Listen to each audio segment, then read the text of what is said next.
Benvinguts i benvingudes un dia més a Literacurat. Com sempre ens trobem als estudis de Canal Blau, a Vilanova i la Geltrú, i avui xerrarem ni més ni menys que amb la Carme Ortoll.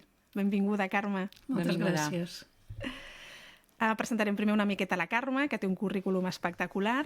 La Carme ha sigut i és mestra, perquè els mestres mai no ens jubilem, i una reconeguda pedagoga. Ha estat secretària, cap d'estudis i directora d'escola pública. Compta més amb una àmplia expertesa en l'àmbit de l'escola inclusiva, el sistema educatiu inclusiu i l'escola rural. Ha exercit diferents càrrecs a la Generalitat de Catalunya, com ara secretària de l'Observatori de la Infància i l'Adolescència de Catalunya, cap del Servei de Formació i Innovació de l'Educació Infantil i Primària i directora general d'Infantil i Primària del Departament d'Ensenyament des de 2014 fins 2017. Sota el seu impuls es va aprovar el decret d'Escola Inclusiva. Alhora ha estat vocal i presidenta de la Junta del Grup de Mestres de l'Alt Penedès i coordinadora de l'Escola d'Estiu, també del Penedès. També forma part de la Junta dels Moviments de Renovació Pedagògica de Catalunya i del Consell de Redacció de la revista Perspectiva Escolar de l'Associació de Mestres Rosa Sensat. Actualment és la directora de la Fundació Artur Martorell. A banda de tots aquests càrrecs, ha estat autora de llibres de text de reconeixement del medi natural, social i cultural i ha col·laborat en diverses publicacions d'innovació i formació del professorat. Ha estat formadora de mestres per la Universitat de Barcelona, per la Universitat Autònoma de Barcelona, per la Universitat Rovira i Virgili de Tarragona i jo he tingut la gran sort de tenir-la de mestra fa res, uns quants anyets. No diguis mentides. Fa res a l'Escola Divina Providència. Per tant, és un orgull i un honor haver-te tingut com a mestra. Així que gràcies. I jo amb tu, Raquel, jo amb tu. La veritat és que m'ha fet moltíssima il·lusió. Gràcies per la confiança, totes dues. M'ha fet moltíssima il·lusió que m'ho diguéssiu i he vingut això, no? Contenta de veure't i veure-us créixer amb aquest orgull, no? Sí. De que, mira, poses petites llavors i surten persones importants. Exacte, és una llavor que tots recordarem. Jo crec que tots els que t'hem tingut de mestre t'estimem i et recordem i ens has marcat i ens has donat un exemple a seguir. Així que el primer que volíem saber és si tu creus que la literatura pot influir en la salut emocional dels nens i nenes i si és que sí, de quina manera?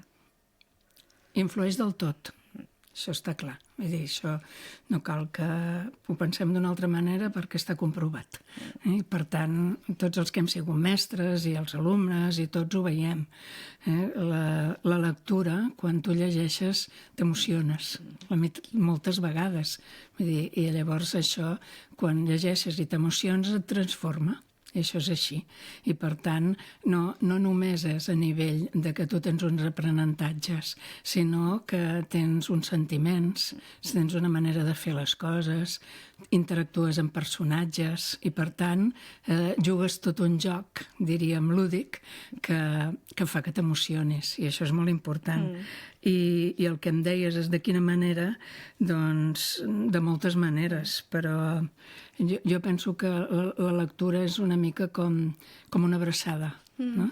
I llavors quan t'abracen, això em sembla que ho vaig llegir en algun lloc, ja no sé el que he llegit i el que dic jo, perquè amb tantes coses que llegeixes i que et venen al cap i tot, però la lectura és això, no? Com una abraçada, i aquesta abraçada està plena d'emocions, no? I quan tu traspasses l'emoció d'aquestes pàgines, no? Que llegeixes, doncs et queden dins i evidentment això es nota, amb les criatures es nota moltíssim. Sí. Una injecció d'oxitocina, Sí, com una abraçada. I tant. També volíem saber, a propòsit d'aquesta pregunta, no? de si la literatura ens transforma o no, si hi ha cap llibre que t'hagi marcat, que t'hagi transformat d'alguna manera al llarg de la teva vida. N'hi ha molts, això ens passa. I a més, quan acabes de llegir un llibre, jo no sé si us passa a vosaltres, però a mi em passa que dic, uala, no? Aquest també, no? Aquest també m'ha deixat empenta. Però a nivell de quan era petita, jo recordo molt els contes que m'explicava la meva àvia. Eren contes clàssics, a casa meva era una casa de pagès, però tenia uns avis que vivien a Pagès i uns altres davant de mar. Llavors, doncs, bueno, amb uns feies unes coses i amb els altres unes altres.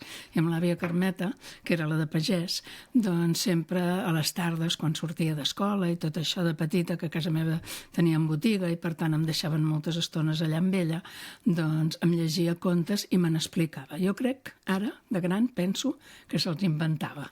Sí, molts d'ells se'ls inventava perquè alguns eren contes clàssics, però d'altres no. I clar, tot això... I saps què passa? Que ara me'n recordo poc dels contes, si no m'agradaria molt recuperar tots els contes que m'explicava l'àvia i escriure'ls. Després també llegia molt el Patufet, a ella li agradava molt el Patufet, que era una revista d'abans, antiga, i es llegia coses del Patufet, i jo llegia molt els tebeos. A mi m'encantaven els tebeos, el Purgarcito, tota aquesta gent, les aventures, tota aquesta part m'agraden molt. Després, ja d'adolescent, em va marcar molt un llibre que és el Zoo d'en Pitus. El Zoo d'en Pitus és un llibre del Sebastià Sorribes que va sortir quan jo tenia 8 o 10 anys, per allà, aproximadament, i llavors jo, quan he fet de mestre a cicle mitjà, sempre l'hem llegit a la classe en veu alta, entre tots. I això, bueno, és un llibre que dona molts coneixements, però també tota la part de valors, no? Importantíssim. I després ja de més gran, doncs, els contes per telèfon, que no me'ls vull deixar, del Jana Rodari, el Petit Príncep, i en aniríem dient. La importància de la lectura en veu alta, no? Recordes l'àvia que t'explicava els contes i te'ls llegia, no? I després tu ho has fet com a mestra, no? Has seguit amb aquesta tradició de... Vull dir, transmetre la literatura de forma oral, també. Sí, jo penso que el més important de cicle inicial, abans d'aprendre a llegir, abans d'aprendre cicle parvulari i tot, és el treball de l'oralitat. Els mestres, les cases també, però els mestres hem de treballar molt l'oralitat. I a més hem de parlar molt bé, perquè les criatures han de tenir el testimoniatge del mestre que parla bé. I després hem de llegir molt bé. Això també és molt important.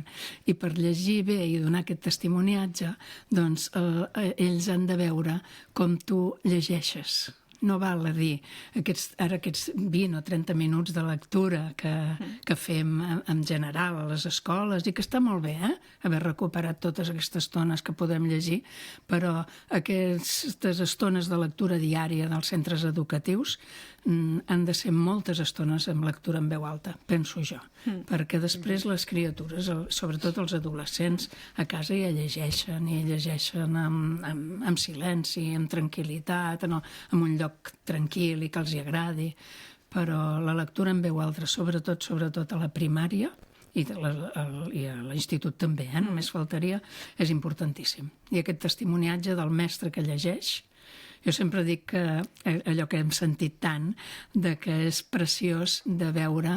Jo sempre entrava a la classe sempre amb un llibre a la mà. No entrava mai amb una cartera que no se'n veiés, no. Portava llibres, llibretes i tot. I llavors venien al darrere, no? Què llegeixes, Carme? Què llegeixes? Què portes? Jo sempre deixava un munt de llibres per allà sobre, alguns adequats per ells i d'altres no, perquè les criatures han de llegir de tot i han de tenir a l'abast tot tipus de llibres. Per mi, això és el meu pensament. Sí, molt murri, no?, tu portant els llibres, no? I sempre ho deia també a les famílies, els hi deia i els hi dic encara, si voleu que els vostres fills i filles llegeixin, us han de veure llegir. No es poden veure només asseguts al sofà mirant el mòbil o mirant pel·lícules, no? Han de veure que a aquella casa hi ha silenci, hi ha música tranquil·la, hi ha lectura. I jo sempre dic, a vegades també, que la lectura a les cases hauria de ser com l'esmorzar, obligatori. No? S'hauria de fer com una cosa normalitzada, no? Dins l'horari, no? Sí, dins l'horari, no? De les 8 a quarts de 9, doncs es llegeix i tots llegim, i després parlem de la lectura, i parlem... Clar, aquí hi ha una peça molt important que és la comprensió. Clar, si només llegim i no comprenem, doncs allò se'ns fa avorrit. Si ho comprenem, ho comentem i donem vida, ho fem viure tot allò, no? I això que t'ha semblat, i aquell personatge, i l'altre, i no sé què. I clar, tot això, si ho fas amb les famílies és entusiasmant, i si ho fas a les escoles també, és important. Sí, de fet, jo sóc partidària absoluta de la lectura guiada. Lectura autònoma també, les teves estones, però jo sempre de les 3 hores diàries que tinc de llengua, una fem lectura guiada, i és llegint en veu alta i comentem i ens aturem quan cal. Per tant, jo crec que no només a primària, com has dit, sinó també a secundària a casa, però s'ha de fer. Jo crec que és això, aquí aquest moment compartit, jo crec que és fantàstic com a professora. Això és una mica el que ens passava amb el Zoo d'en Pitus fa uns anys, no? Que és lectura guiada, però és una lectura guiada, clar, ara buscaríem altres llibres, que no vol dir que no el poguéssim llegir, perquè és interessantíssim i si no l'heu llegit jo us l'aconsello, i si més teniu criatures petites, doncs encara més, perquè és un llibre que, bueno, ara dirà coses d'antic, però no passa res, perquè també se'n pot parlar i això, però la lectura guiada, com deies, Raquel, i aquest acompanyament, no?, amb la lectura també és molt important. No només guiada, sinó d'acompanyament. Perquè jo sóc així, i ho penso així, no cal que tots llegeixin el mateix, perquè els gustos a vegades són molt diferents. I llavors poder dir, doncs, molt bé, ara fem aquest llibre, aquest i aquest. I per tant, tenim aquests 3 llibres, evidentment a diferents nivells, cada persona és un món, cada criatura té uns interessos, i que tu els puguis anar acompanyant amb allò que ells han triat d'aquells 3, però que a la vegada són 3 llibres que tu, d'alguna manera, us organitzat de que siguin aquells i no uns altres, doncs jo penso que és interessant. I tant. Jo crec que el Zoo d'en Pitus encara funciona, Jo, de fet, crec que és el primer llibre, diguéssim, que no era conte, que vaig llegir, que potser el vaig llegir amb tu. Però recordo el primer llibre, no? Perquè jo recordo llegir TVOs contes, contes La Ventafocs, o sigui, contes individuals, però la primera novel·la que, diguéssim, és el Zoo d'en Pitus. I recordo també que arrencar-li el plàstic, perquè tenia, no sé quina edició, de la Galera era, però tenia aquella, i recordo, ai, se m'està pelant, i acaba d'arrencar-li el plàstic, però jo crec que és un clàssic i que encara funciona. Diria que sí. És possible. Jo, ja et dic, sempre que he pogut ho he fet. No cada any, perquè tampoc...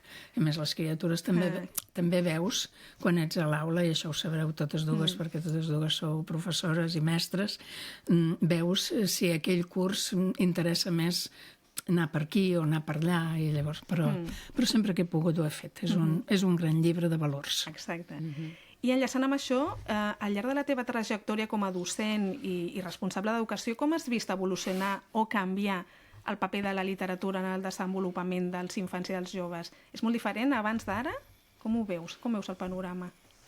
Sí, i jo sóc una persona positiva, i ho veig en positiu. O sigui, ara es llegeix molt més, encara que diguem que tenim menys notes amb la part avaluativa, amb la comprensió lectora i tota aquesta part, les criatures llegeixen molt més. Abans no anàvem tant a les biblioteques, les a vostres edats, ja no dic la meva, sinó les vostres, no? Doncs ni llegíem tantes... Hi havia criatures que sí, evidentment, però no, ni teníem tants llibres a casa, ni tantes oportunitats de poder accedir a aquesta lectura. Clar, ara el que està passant és que tot això ha marcat uns canvis. Ha passat del paper el no paper, els llibres més, diríem, d'ordinador. Hi ha moltes més criatures també que miren molta més part de pel·lícula que no pas llegeixen. Molts altres criatures els interessa molt més tota la part de tecnologia, però la part de lectura, jo crec que sí que cada vegada va més. A més, jo, que sóc una fèrrima defensora de la lectura, i ja ho sabeu, sempre que he pogut, des d'allà on he treballat, sempre he fet, quan dic jo, sempre estic dient a l'equip, perquè això és un equip de persones que treballem en equip, i una persona hi posa la veu, però tots els altres hi posen tot el treball de fons. I llavors s'han fet moltes coses. S'han fet a nivell de Generalitat, a nivell d'ajuntaments, a nivell d'escoles. Sobre totes les escoles s'ha treballat molt. Totes les biblioteques de Ponedo, si us recordeu, tot el treball que s'ha fet en les biblioteques escolars, tots els mestres de llengua i literatura, que estem cansats de dir que no només han de llegir a llengua i literatura, que les criatures han de llegir les altres àrees, que a més han de comprendre els problemes de matemàtiques utilitzant la comprensió en matemàtica, no? I tota la part aquesta. I jo crec que s'han fet uns grans canvis, uns grans canvis. Tota la part dels plans nacionals de lectura, també importantíssims. Això era impensable fa uns anys. Per exemple, ara tot el programa aquest de fa 6 anys, Tria un llibre, no? Sí. Jo el trobo preciós, no? Perquè, fixa't, l'any passat he agafat dades una mica, prop de 40.000 infants de 6 anys, o sigui, el 58% de les criatures de Catalunya censades van participar en aquest programa. Clar, això és magnífic, no? De Un èxit, no? Sí. Total, I sí. després hi ha un augment de participació també a nivell de famílies, a nivell d'escoles, a nivell de biblioteques, però també de molts programes de lectura. El Consell Català del Llibre Infantil i Juvenil, n'hi ha moltíssims que ens ajuden en aquests aspectes. I el baròmetre dels hàbits de lectura ens diu que el 78% de les llars amb menors de 6 anys, les famílies llegeixen contes als nens. Això està molt bé, perquè, clar, és importantíssim, perquè això és crear hàbit. Després ja vindrà el gust, però la història és crear aquesta part de l'hàbit, no? I també ens diu que el 80% de nens i nenes de 6 anys, de 6 a 9 anys, llegeixen en el seu temps lliure. Clar, això és importantíssim, però aquí passa una cosa, i és quan passen a ser adolescents. Quan passen a ser adolescents, això canvia. Canvia perquè amb tot el que tenim que ens mou a nivell tecnològic, amb tota la part de les xarxes i dels TikToks i tot això, clar, els és molt més fàcil, perquè per llegir han de tenir atenció i concentració. I per les altres coses, doncs, va venint una cosa darrere l'altra. Jo m'atreviré a dir aquí, davant d'aquest micròfon, que TikTok és destructiu. Sí. Ho dèiem al sentit, en el sentit de que són... O sigui, els textos i tot el que passa a TikTok, per mi, no és qualitatiu. I llavors, tot això dispersa i distreu l'atenció. I clar, per una banda volem que comprenguin, que llegeixin tota la part de comprensió lectora i tota la part que a nosaltres ens sembla que és molt important, i llavors tenim per altra banda que no estic dient que la informàtica, els mòbils, tota aquesta part tecnològica no sigui bona. Jo sóc una fèrrima defensora de la tecnologia. Ara això sí, ben treballada, ben trebada, sabent el que ens aporta i sabent el que hem de fer amb cada edat. Quan dic en cada edat, franges, No estic dient 7, 8, no? Estic dient franges, Fins als 16, fins als 14, I això és importantíssim. I, per tant, tenim un deure, que és que quan són adolescents no podem baixar la guàrdia.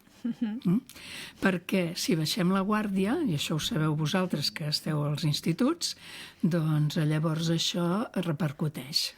Perquè hi ha una edat que és aproximadament des dels 18 fins als 20 i pocs, que o vas treballant-ho o els és molt més fàcil tot unes altres coses que es troben amb molt més facilitat en el dia a dia que no pas en un llibre. Tinc un amic, un bon amic, un gran mestre, el Jaume Cela, i gran escriptor també, que ara ell també està jubilat i això, i l'altre dia m'explicava que està comptant totes les persones que veu que van amb llibres i les situa en diferents edats.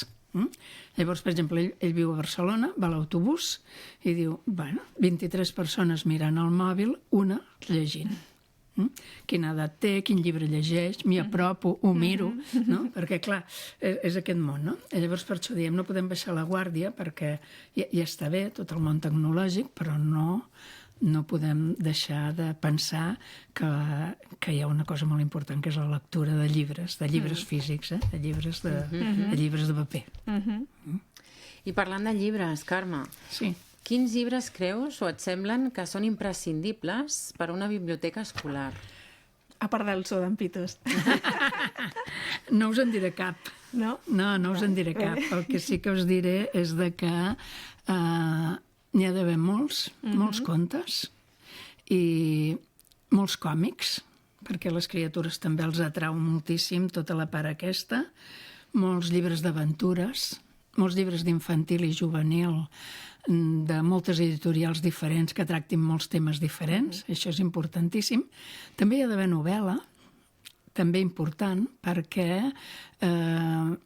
hi ha novel·les per joves, si vosaltres ho sabeu igual que jo, que ara, actualment, hi ha criatures de 8 i 10 anys que els agrada de llegir-los, i per tant n'hi ha d'haver, no passa res. I si veuen que no és adequat o el que sigui, doncs ho van deixant. Hi ha d'haver llibres de poemes, també. Hi ha d'haver molts llibres de poemes. La poesia és preciosa. Jo no sé si te'n recordes tu, Raquel, però quan fèiem cicle inicial, cada 15 dies apreníem un poema de memòria. Això que ara sembla que faci por, això de la memòria, Avui i no. dia sembla un càstig. No. Avui si li dius a un alumne t'has d'aprendre un poema, s'ho pren com un càstig. Com un càstig. I no, i en canvi, treballar la memòria és interessantíssim. Ara, això sí, s'ha de treballar en motivació. I llavors s'ha d'explicar el poema, s'ha de treballar el poema. Llavors teníem molts poemes de moltíssims autors catalans i d'altres, però, molts. I llavors també hi hauria d'haver molts llibres de poemes. Jo crec que també hi hauria d'haver llibres de creixement personal.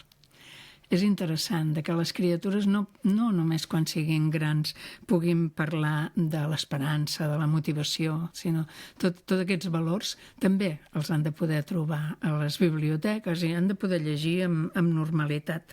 I llibres d'educació emocional, per què no?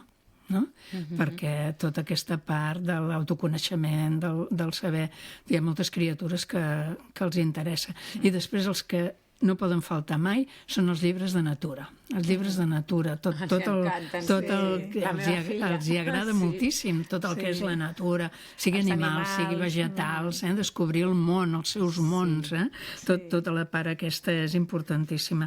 I també, una altra que també és interessant que hi hagi, és llibres de coneixement. Les criatures han de llegir coses que els faci aprendre coses. Per tant, tot el que és conèixer què és això de la intel·ligència artificial. No val només explicar-ho. Hem de saber llegir-ho, hem de saber trobar-ho. I qui diu la intel·ligència artificial?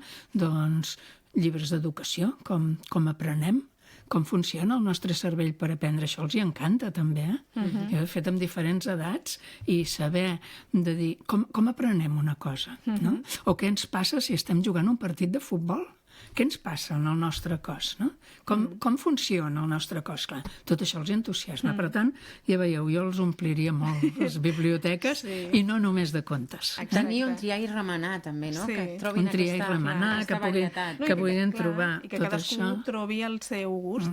I parlant de llibres, ens has portat algun llibre. Què ens recomanes? Què has portat? Mira, us en portat dos. Un és Pares i Mares Influencers. Aquest és un llibre que l'ha fet la Eva Bach i la Montse Jiménez Vila, dues bones pedagogues d'aquest país, i a més per sort amigues. I són 50 eines per entendre i acompanyar els adolescents avui. Jo penso que això, mira, no ho sé, està bé de poder-hi fer una ullada. Em podia portar molts, perquè jo sóc una amant de la Care Santos, de la Coia Valls, del Martí Gironell, de la Raquel. Gràcies. És veritat, però a veure, la Lídia no la conec tant, ara llegiré el llibre teu de poesia, el nou, però he volgut portar aquest perquè està molt relacionat amb el que estem parlant aquí, de literatura i d'emocions.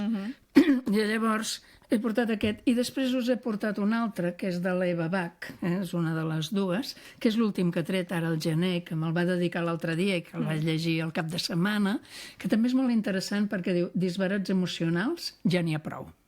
I això també està bé, perquè a vegades això de les emocions fem volar coloms, i el que hem de fer és, sí, volar coloms també, però en tot cas peus a terra.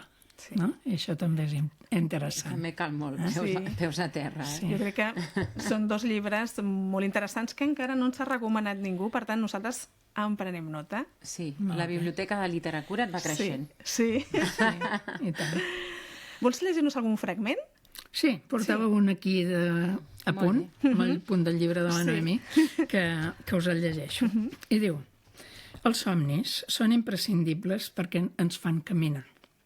Cal apuntar a l'infinit per avançar 1 metre, va dir Joan Brossa. Cal creure que a l'infinit podem arribar-hi encara que no hi arribem. Aquest és el sentit de l'utopia, segons l'escriptor Eduardo Galeano. No s'hi arriba mai, però ens posa en marxa. Per començar a caminar hem de tenir algun somni o il·lusió. Un foc intern que ens faci vibrar i ens faci moure. Però l'èxit no es conquereix en el somni, sinó en el que el somni ens posa en marxa. Bravo. Moltes gràcies, Carme. Gràcies, Carme. Gràcies per Vosaltres. venir a xerrar amb plaer. nosaltres. No deixem d'aprendre de tu. Ets un referent, ja ho saps. I moltíssimes gràcies a Sí. tots els que ens miren. I per moltes més converses així, fora de micro. Carme. Moltes Gràcies. gràcies a vosaltres per la confiança i encantada d'haver-vos retrobat, de veritat. Fins Gràcies. aviat.